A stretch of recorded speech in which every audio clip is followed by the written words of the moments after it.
Online education globally. The number of college students today taking at least one class online is 4.6 million. And within 1 year's time, they are going to grow to 18.5 million. And this is at least one course online.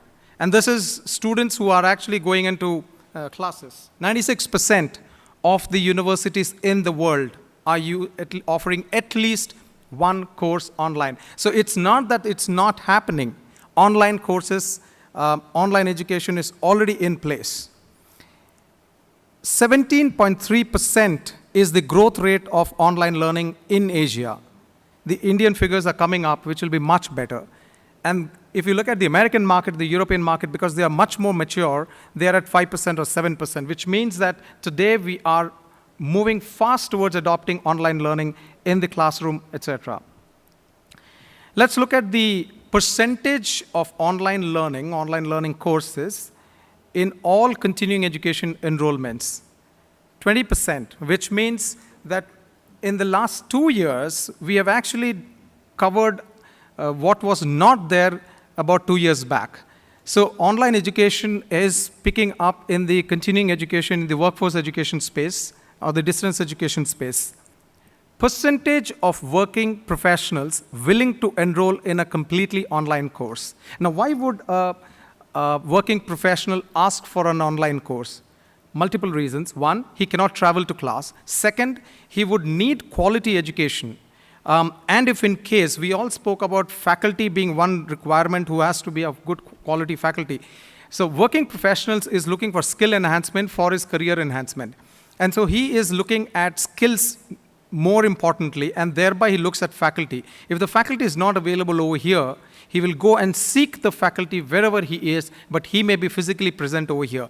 85% of them have confirmed, stating that he would be interested in doing an online course. This also means online education has been acceptable to the corporate as a mainstream mean of education, which means that today, if in case I do an online course, the corporate would give me a job, which was not so till a few years back itself. Percentage of post-secondary students taking some or all of their courses online by 2014 is going to be as high as 81%. 77% of them said they are same as face-to-face, somewhat superior to face-to-face, or superior directly, completely better than a face-to-face classroom session in itself. And these are academicians globally. Increasing number of people are saying that the courses on online is becoming better than face-to-face. The dark blue on the rightmost in 2012 is the highest, the maximum, which means people are saying that it is going to be better, and it is better than online normal classroom courses in itself. Let's look at the Indian scenario. In India, the rate of growth of online courses are growing to about 55% plus. We are having more than 50% increase in online adoption in the classroom in itself. There are the largest amongst the MOOCs. MOOCs is a platform where you can sit over here and do a course from across the globe. So one of the largest MOOCs in US has 62 universities who are enrolled as part of that, who are supplying their courses onto the MOOC. 17, and these 62 universities come from 17 countries. If the graph is not visible, let me explain to you. There are about 3.5 million users who have enrolled into this online platform in just 1 year's time. And you can imagine how many people are concurrently using it at that time.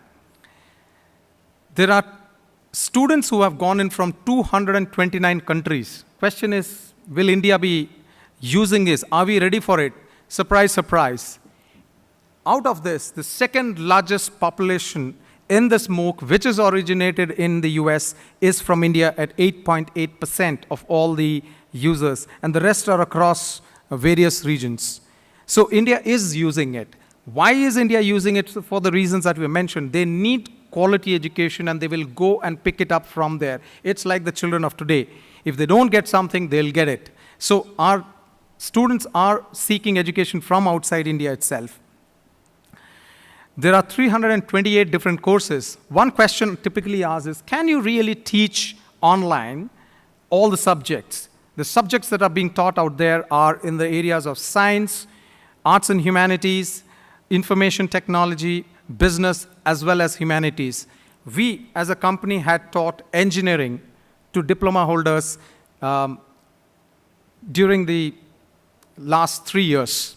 And I'll give you our experience at 24x7 Learning in India and how it works and whether people are using this mode in India. We currently have more than 2 million students on our platform, and they come from 225 different corporates who are pursuing their education for their own benefits to grow their own skills. We have about 4,000 plus courses in varying areas like IT, project management. We have MBA in specialized verticals like healthcare management, media and entertainment, etc. So Jack Welch Management Institute of Strayer University, which offers management courses for senior professionals, senior working professionals. Annapurna Academy of Nagarjuna in Andhra Pradesh for filmmaking. Whistling Woods International of Subhash Ghai for media and management courses. So these things are happening in India, and online education has already invaded our lives. So net, the point is that online education has already invaded. We just need to buckle up and hand it over to him, or he will pursue wherever it is available. It's a global world right now. Thank you very much, gentlemen.